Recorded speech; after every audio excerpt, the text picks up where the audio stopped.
معاملنا العراقية رجعت وبقوة حتى تغطي السوق العراقي، وبنعمنا لهم نوصلهم مرحلة التصدير. نزل الحليب والمواد الأولية اللي وياه، وتبدي مرحلة الخلط، وهاي المرحلة يندار بها الحليب ويبقى هنا يوم كامل، وبعدها يتحول إلى لبن، وبعد مرور يوم راح يكون اللبن جاهز. وهاي المرحلة تعتبر خط إنتاج ومراقبة، وبنفس الوقت تخلي لك اكسباير على العلبة. وهاي قدامكم مرحلة التسييت، ويترتب بشكل سكيبات.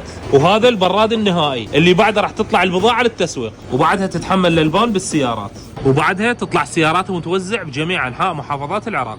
هزار هواي ينتجون اشكال مال اللبن، من ضمنهن هذا الفافون مالهن القديم، اشكال مختلفة من السطل الصغير والى الحجم الوسط الى السطل الكبير.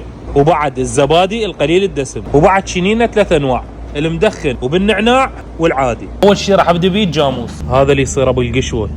هاي مال وياها من ماش، موجود لبن عندهم هيك يجي بكيس، هذا جاهز بس تقدر تخففه. هاي عينه منه شباب، فرشونا خلناه.